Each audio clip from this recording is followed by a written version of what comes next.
Hey, babe, how are you? So here's this cool thing. Many, many moons ago, years ago, I was driving in LA in traffic, trying to go from like one thing to the thing that I was trying to make the thing. And I heard this woman on a podcast and I was listening to what she was saying. I was listening to what her book was about. And I was like, oh my God, I need this. So I downloaded her book on one of the audio versions, and I listened to it and I really loved what it was. And then I kept going with my life and implementing some of the things I heard on a pod, implementing some things from that book. And today I'm interviewing that woman. So Tanya Dalton is our guest. I'm so excited for you to hear her because she is on fire for you, like really, truly wanting to make sure that women like you have what you want to have in this place. And it can be so easy to look at what she does in this world, or even what I do, or what other women in your life do, and go, oh, must be nice. We talk about that with the asterisk. And we, or must be like, you think like, oh, they can do it, but I can't. When you think like, well, they can have all of the things and I can't, or who am I to do these things? And she and I just really want you to know that you can do those things. Yes, you can. And it requires some work, and it's not going to be easy. And what I can't wait for you to hear is how that is all possible. And there's some work involved, but with that work creates endless possibilities for you and what you want to do here. And so I'm going to let you listen to Tanya and her amazing words right here, right now. And I cannot wait for you to tell us what takeaways you had. So aside from leaving us a review, thank you for doing that. I'd love for you to share this podcast with a friend. Tag us on Instagram, TikTok, any of the places that you love to hang out on social, and make sure that your friends hear it, because the more people that are hearing these words that you're hearing about the things you want to change, the people around you will do it too. And it becomes so much easier for you to implement the things that you want to take away from it, because it's hard to swim upstream. It's hard to be alone and be like the only person doing it. But if everyone around you sort of is, it makes it a lot easier, right? So let's change everyone together. All right, here's Tanya Dalton, and I can't wait to hear your tech fees. Welcome to the Be It Till You See It podcast, where we talk about taking messy action, knowing that perfect is boring. I'm Lesley Logan, Pilates instructor and fitness business coach. I've trained thousands of people around the world, and the number one thing I see stopping people from achieving anything is self-doubt. My friends, action brings clarity, and it's the antidote to fear. Each week, my guests will bring bold, executable, intrinsic, and targeted steps that you can use to put yourself first and be it till you see it. It's a practice, not a perfect. Let's get started.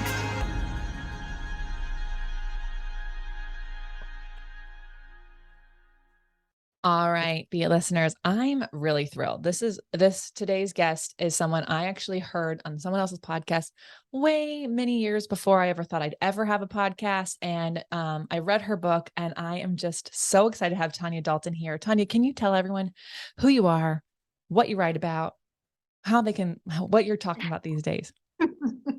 Absolutely. Well, I like to say that I am redefining productivity for women, so they really understand it's not about doing more, it's doing what's most important.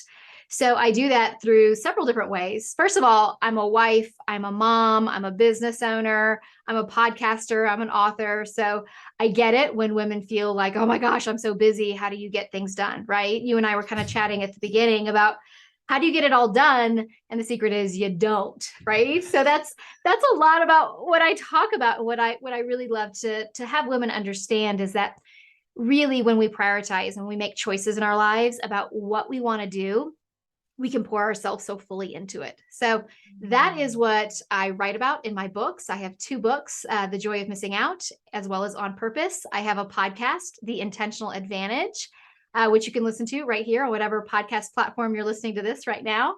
And I have Inkwell Press Productivity Co. I'm the founder of that multi-million-dollar company as well. So several things on my plate, which is why I love speaking to people about it, because it's like, listen, if I can do these things, you can do these things. Well, yeah.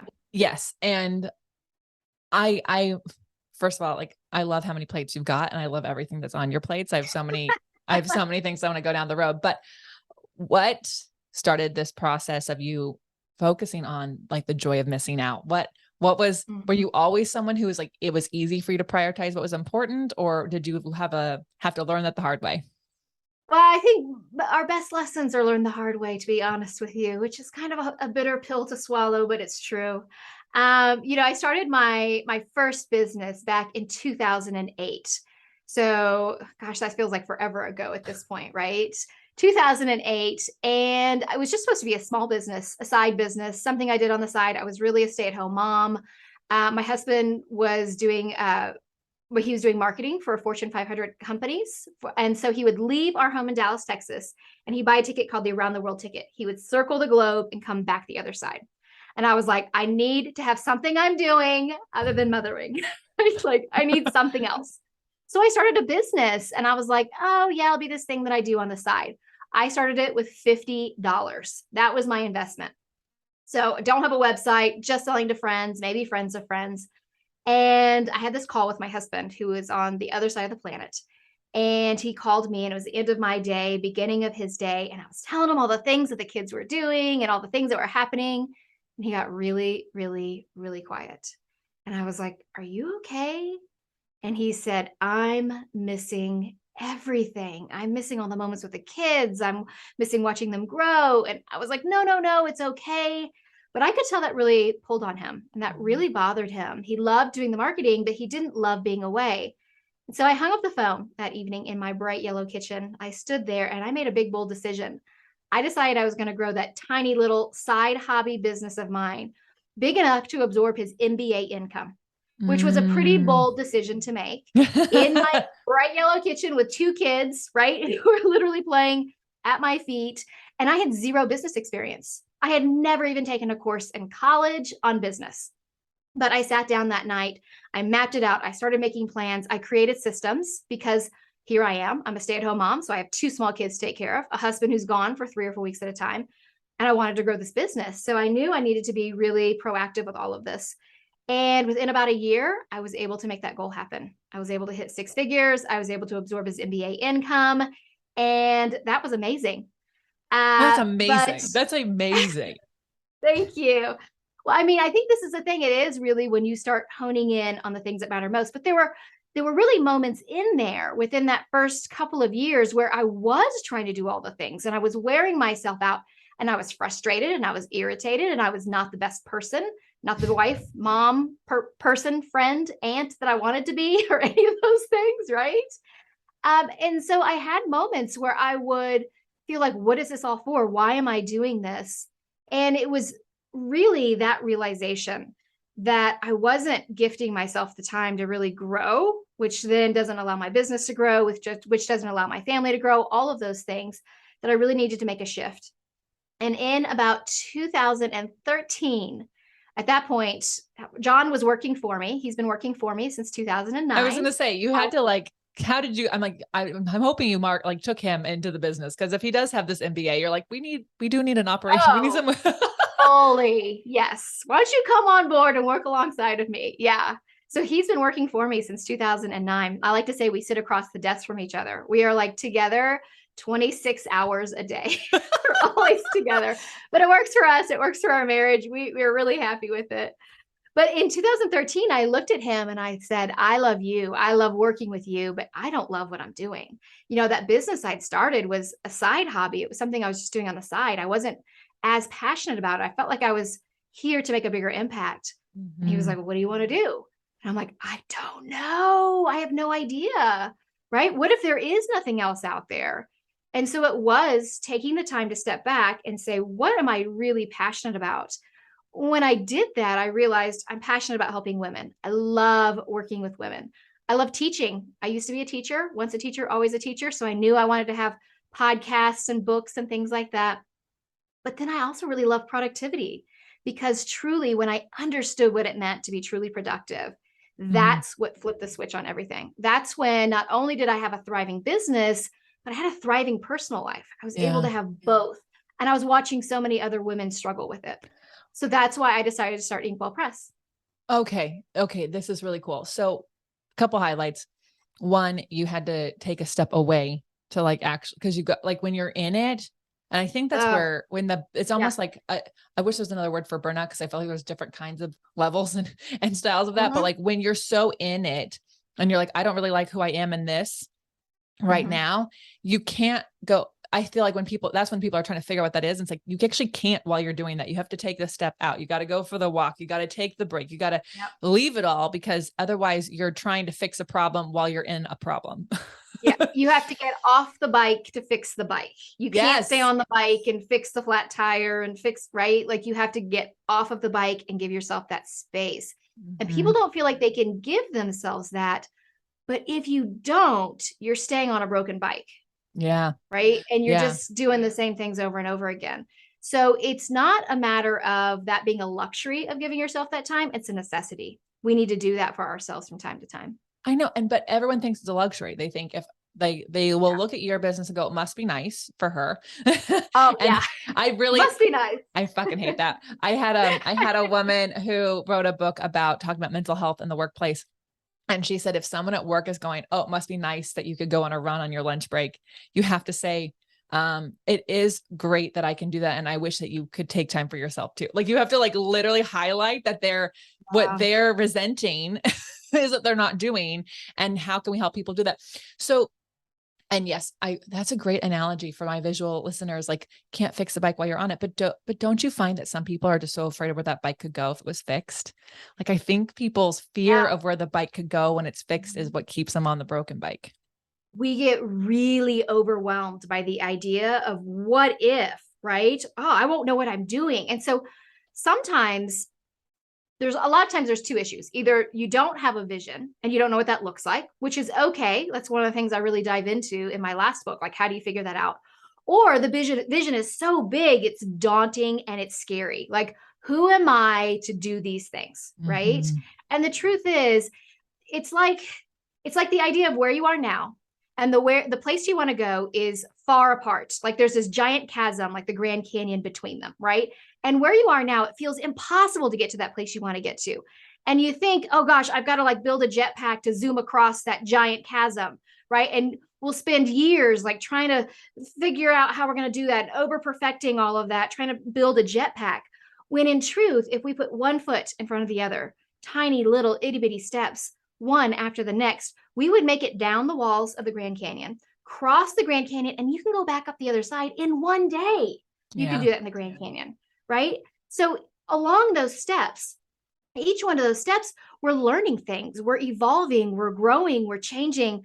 I like to say, we have a backpack on our back, and we're gathering together the experience, the traumas, the failures, the lessons, all of those things in our backpack. So when we get to that bright, beautiful future, we have everything we need. We've been gathering it Mhm. along the way. It's messy in that backpack because it's full of stuff maybe we don't even like, but we've been gathering it all along. So don't get caught up in the big vision. Get caught up in today, right? That's what I Mhm. want you to do, is get caught up in today and investing in today, what that beautiful future looks like.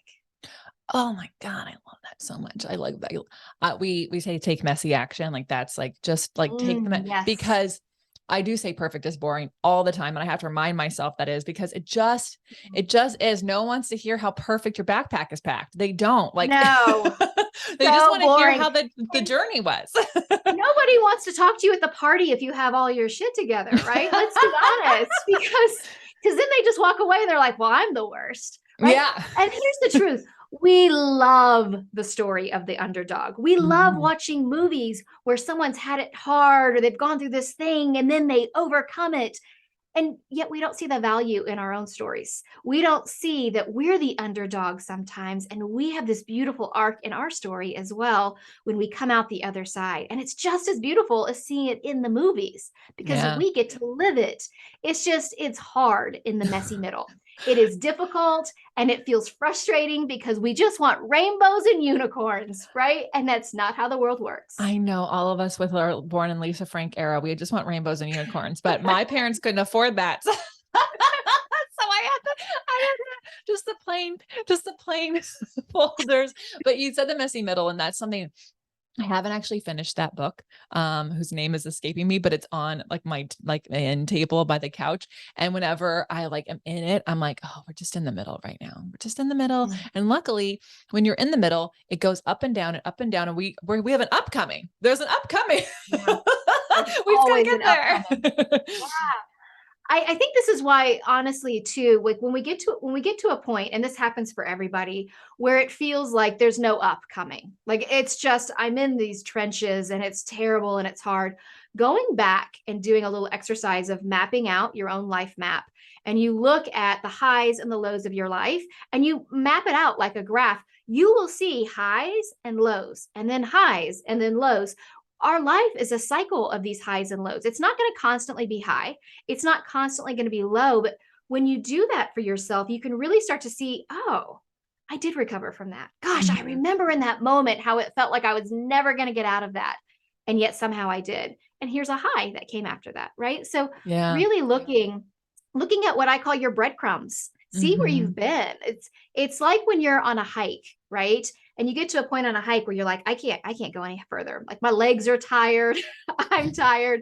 And then you stop and you look back at where you've been and you think, oh my gosh, look how far I've come.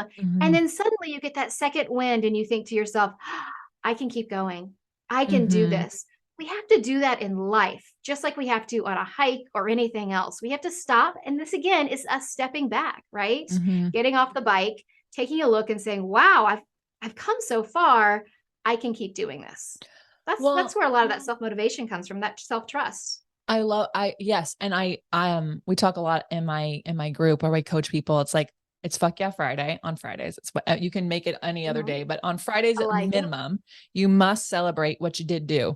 Because if you don't have the breadcrumbs of proof that you've had a high at any point in this week, at any point, and it really does give you sometimes that breath at the top of a hill where you're like, oh, look what I did do something. Yes, I hit the bottom, but I did do something this week. Yeah. In my business, we do what I call High Five Fridays. Fun. So my customer happiness team, they gather together the nice comments or the emails and the notes that we've gotten, and we send that office wide. Everybody in the office gets it as a chance to celebrate on Friday. It's the last email that you look at on Friday. It gives you a nice high going into the weekend, because truly we forget the good that we've done. We discount it, and all we do is think about all the things that didn't go right. That's cool. That's also more appropriate for work. High Five Friday.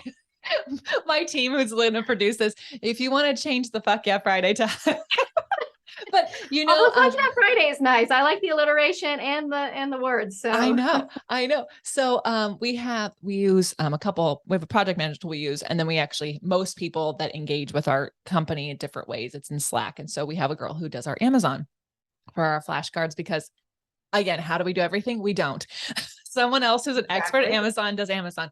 So she really only can see one channel technically, but we let everybody in on the wins. And she said to my husband, she's like, I'm in a lot of people Slack groups, and your company is the only one that I actually go and look at the company's wins, because you have them and you share them and everyone's celebrating all these things. And it's like, she actually enjoys participating in our product because of our culture of celebrating.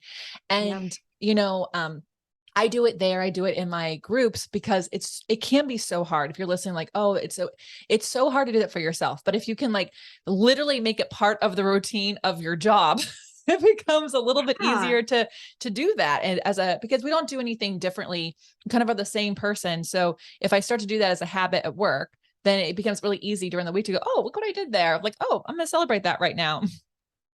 Well, I think this is a thing too. I think if we really think about it and what celebration means, a celebration usually is bringing others in, right? So even if we're celebrating ourselves, we get that high and we feel really good.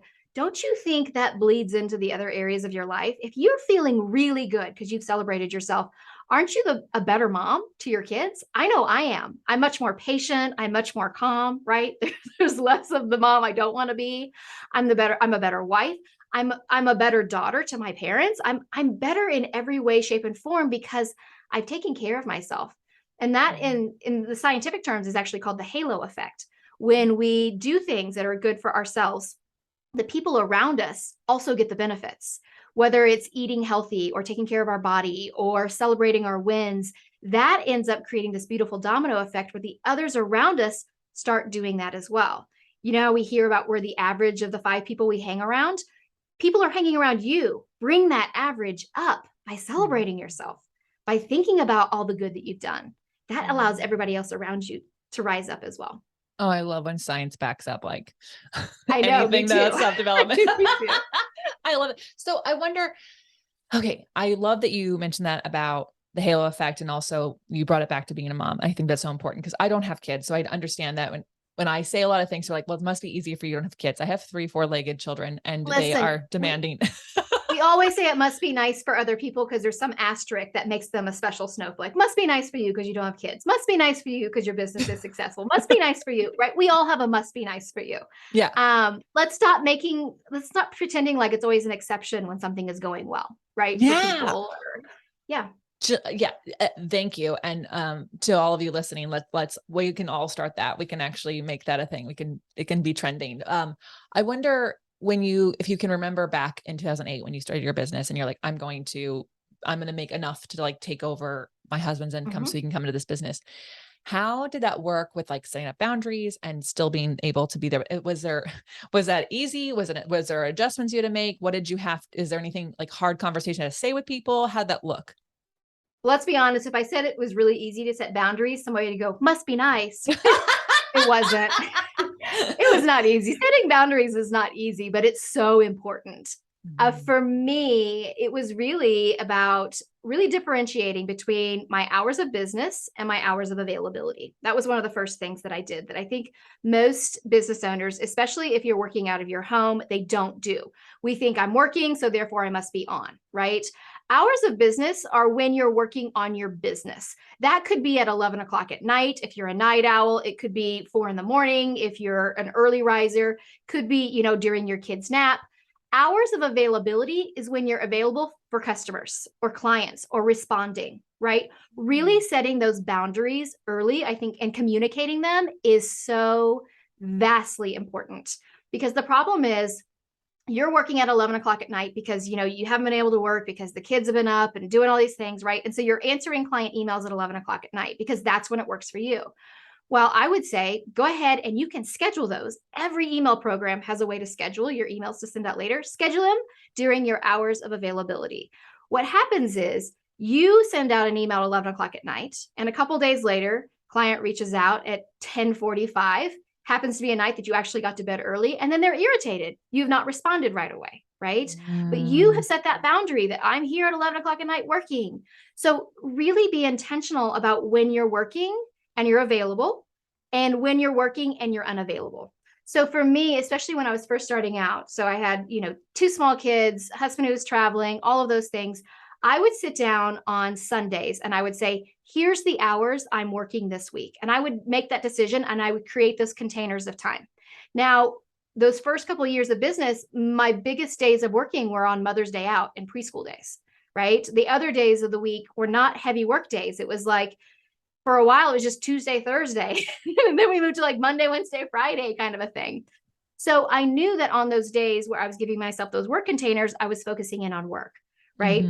But I also knew that I wanted to communicate to my customers and my clients. And I think you do this in every avenue, in your email footer, in your contracts. If you're a person who does contracts, like you're an event planner or, something like that, in your voicemail, all of those places I would put, here's the hours I'm available. So they clearly knew when I would be responding to emails.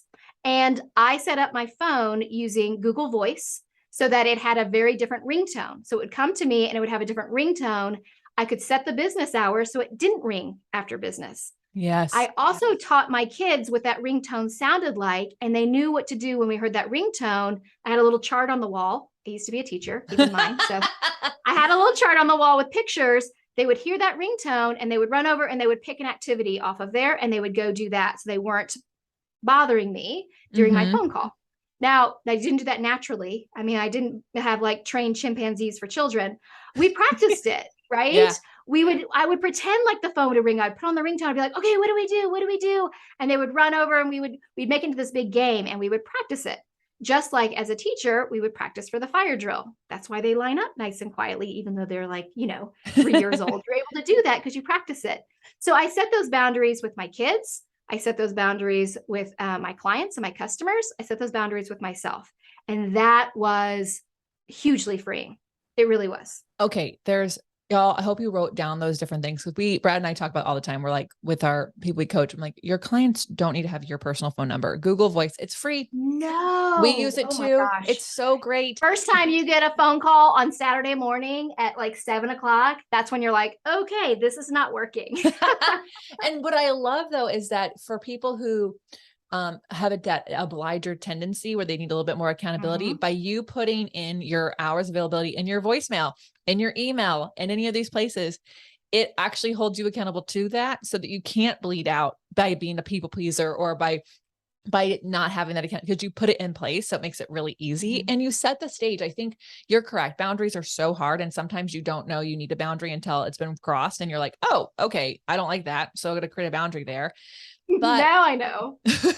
Now I know, noted. But like, if we don't put them in place and actually put things in place to keep them there, then we just become resentful of people and they don't know why we're mad at them. They don't know why we're being cross. Like they're not mind readers.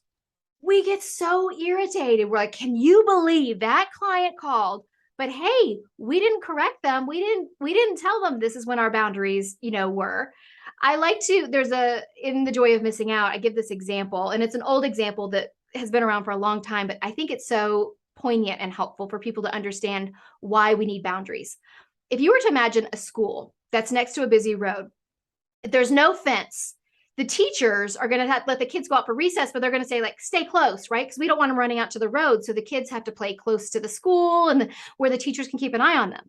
But if there is a school next to a busy road and they put up a fence, same school, put up a fence around it, the kids can go to all the corners of the field. They can go play kickball over here and play hide and go seek over there, and they can take advantage of the full field. And that's what boundaries do. It allows us to have this container that we can explore and we can play and we can really enjoy ourselves fully because we have that container, because we have that boundary. And then we can go inside and do the next thing, right? And that's what I love about boundaries is when we have them in place, when we have good, healthy boundaries, it feels so good. It really does. And you just said it like in that example, because I'm just picturing it. It's like, there isn't someone who's like no one is like, oh, am I too far? So you've got some people who don't even go, they don't even leave the school because they don't really know the boundary is. And then they're not engaging and they're not playing, they're not resting. So that's going to affect them and their next thing. And you've got some people who are like towing the line. Right. Playing right next to the busy road, scared, right. Yeah, which is like driving the teacher crazy. And then then no one really knows how to play and no one's actually fully expressing themselves. And I love that because a boundary allows people to fully express themselves within those containers and it allows you, the person who has the boundary, to also do that. That's so good. You're a teacher. So, okay. You work with your husband, me as well. I actually don't sit across from him. I left the office and made a no office and I was like, you talk on the phone too much. That works too. But for people who are listening, and I know working with your husband can be a little bit different than if you have a business partner that you're not married to. But what were some of the things that you had to kind of you two had to negotiate so that you could work together and then also live life together? Because it can be so easy for that boundary to be crossed. It really can't. Well, I think this is true if you have a relation, let's be honest, anybody who's your business partner, you're going to have a relationship with, and it's not going to be just a light and easy relationship.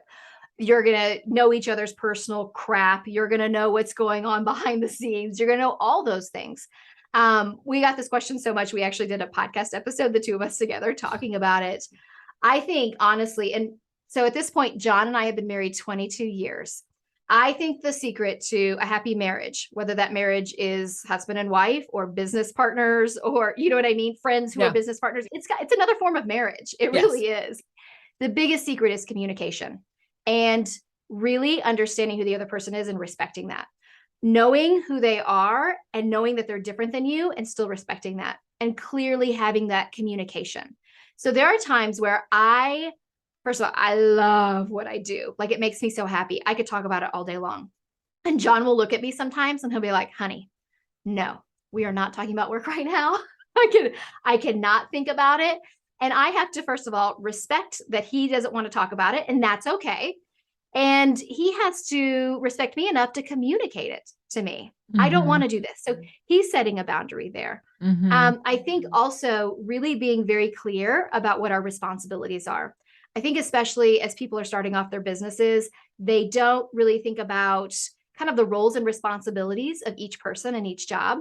So really clearly delineating, like, this is your wheelhouse. You're the manager of these things. I call them drivers and doers, right? Doers are the people who are like doing the things, and the drivers are the ones who are managing. Some tasks, he's the driver and I'm just one of the doers. Other things, I'm the driver and he maybe is a doer, or somebody else on the team is a doer. So knowing who's in charge of the different areas, that also helps, because that alleviates any stepping of toes, right? Because that can really easily happen. Well, and that's like, I love that you pointed out, because anytime you're in a relationship with where there's some sort of project, either you're married with kids in a household or you are doing business together. And thank you for bringing that up, because I have a lot of people want to partner up. I'm like, have you actually like thought about what that means to be married to that person for a long time? Did you date long enough? Like, just make sure, because everything is messy. You're now in bed together. Yes. That's how it works. But I think, so I love that. And also it is that communication key is so key, but also knowing the roles. And recently, it's actually been many years now, but, because I started all the companies, I was like the automatic CEO, and it was so weird. I'm like, I'm not a CEO. Like, what does that even mean? Like, and I was trying to be the CEO and I hated it, because what do CEOs do? Lots of meetings. They run a lot of meetings and they're managing a lot of doers, to use your example. And so we met with this woman. She was on the podcast early on, and she was like having us do this little triangle. Like, where do you like to live on this triangle of like the ideas person, like creativity, or the entrepreneur, or the ops person? And I was like, ideas, and I can be an entrepreneur, like naturally. Right. And, and my husband, who was doing ops, he was like the COO. He's like, I'm the operations, like entrepreneur side. And I'm like, oh my God, we get to switch roles. Like, you just get to switch roles. So now I am the chief visionary officer. I get to do all the ideas. He gets to do that. And once you know whose role is what, it really does make life easier. And that goes in your household with like, who's in charge of what around here versus like at maybe even with your girlfriends, like, and you want to do a vacation together, knowing who's in charge of what there, it just makes it easier. No one feels like, are they doing it? And there's not a lack of communication around something that's not clear. So essentially what we're saying is boundaries, right? That's what the roles and responsibilities do, is it tells us our boundaries of where we're playing and where we don't play. Right. And I love that, because truly, we all have strengths and we all have weaknesses. We can stop pretending like we don't have weaknesses, because we all have them, right? Let's play to the strengths. Let's play to the weaknesses. If you don't want to be doing the operation side of things, stop doing it, right? Bring in the right person to do those things. Shift roles. It doesn't mean anything's wrong with you because you don't want to be the CEO. In my family, with John and I, he's like, no, you are totally the CEO. I love he's the marketing guy. Like, he likes to do the marketing, he likes to do the finance. And so it's like fabulous, right? He's like, I have no desire for that. So there's not this like push and pull or play for power, because we both know our lanes and we stay in them. Right. And that makes it all so much easier. And I think you're right. I think this holds true. I mean, you kind of touched on this idea of like, even at home too, this matters. I like to tell people your home is a business. A lot of times we think about productivity, like in our workspaces, your home is a nonprofit. You know, you're not doing something for profit. A lot of times what you're doing is you're exuding your values, or you're instilling them in your children. The profit of what you're creating is what you put out into the world in your personal life. So running a lot of your home tasks, just like you would if you were a business, like, we have meetings for my team at work, but we also have meetings for my team at home. We have team meetings with our kids where we plan out and we talk about what's happening for the week. One of the things I like to say is we can bring home the bacon, we can fry it up in a pan, but if the kitchen is burning down around us, it does us no good. We need a good, happy, stable home life that feels amazing. So when we go to work, we can dive fully 100% into our work. And we want work to run well. So then when we go home, we can dive fully 100% into our relationships with other people, our relationship with ourselves, and really enjoy the things outside of who we are during work hours. Yeah. Oh my gosh. I could keep talking to you because I love everything you're saying. And I feel like there's a lot of just things that are very similar in our work lives and everything. And I just thank you for having an honest conversation about all the different ways boundaries really, truly make life so much easier, and allow us to do more things on this planet. Cause everyone listening here has something that they bring to this world and to the people around them. And if they don't have boundaries, then they can't do that. All right, Tanya, where you mentioned at the beginning, but just in case I missed it, what's the name of your podcast? Where can people buy your books and work more with you? Yeah. So the name of my podcast is The Intentional Advantage. So you can, as soon as this is over, you can do a search for my name, Tanya Dalton, or The Intentional Advantage right here where you're listening to this, and give that a follow. I think we're on like episode 270 something at this point. So there's a whole library you can pull from there, as well as new ones coming out all the time. My books are available anywhere books are sold. The Joy of Missing Out is my first book. And then On Purpose, The Busy Woman's Guide to an Extraordinary Life of Meaning and Success, where you can find links to those, my podcast, hear about me speaking, all the different things that I do at my website, which is tanyadalton.com. So TANYADALTON.com. Amazing. We will put all those links in the show notes, everyone. Okay. Before I let you go, be it action items. So bold, executable, intrinsic, or targeted steps people can take to be it till they see it. What do you have for us? Yeah. So I would say, first of all, we had a lot of talk about boundaries. So if you have boundaries in place, maybe doing a quick check on those. How am I doing with those? Do I like what they are? Am I communicating them? And if you're not, maybe step back and figure out, where can I start communicating these, right? Start doing that. And then if you haven't set boundaries, this is a great opportunity to do that. I would give yourself, you only need maybe 10, 15 minutes to really do it. So I would challenge you to do that today. And here's the truth. If we can't gift ourselves 15 minutes today, who are we gifting it to, right? What are we giving our time away to? Really think about who it is you want to be. I want to encourage you to really think bigger than today. When you set your boundaries for today, it's going to bear so much fruit in the future, because it's going to free up your space and your time and your mind, honestly, because it allows you to play and explore just like those kids on the playground. That is an essential step for everyone to take. And that's something you can even maybe set in place as like a thing you do quarterly, or maybe you do it around your New Year's time. Like, it's not a resolution. It's like, just like a retrospection on how did things go with my boundaries, and like what steps I want to take for the next year so I can have all these things. Tanya, thank you so much for being here. Thank you for sharing all of your wisdom and your words with us. I'm so grateful. Everyone, how are you going to use these tips in your life? Make sure you tag Tanya Dalton, tag the Beit Pod, share this with a friend. Maybe if you're struggling with boundaries, share it with all of your friends who struggle with boundaries, and you guys can together support each other in those ways. I'm so grateful for all of you. And until next time, be it till you see it. That's all I got for this episode of the Be It Till You See It podcast. One thing that would help both myself and future listeners is for you to rate the show and leave a review. And follow or subscribe for free wherever you listen to your podcast. Also, make sure to introduce yourself over at the Be It Pod on Instagram. I would love to know more about you. Share this episode with whoever you think needs to hear it. Help us and others be it till you see it. Have an awesome day. Be It Till You See It is a production of As the Crows Fly Media. It's written, produced, filmed, and recorded by your host, Lesley Logan, and me, Brad Crowell. Our associate producer is Amanda Frattarelli. Kevin Perez at Disenyo handles all of our audio editing. Our theme music is by Ali at Apex Production Music, and our branding by designer and artist Gianfranco Cioffi. Special thanks to our designer Jairo Mandal for creating all of our visuals, which you can't see because this is a podcast, and our digital producer Jay Perdoso for editing all the video each week so you can. And to Angelina Herrico for transcribing each of our episodes so you can find them on our website. And finally, to Meredith Crowell for keeping us all on point and on time.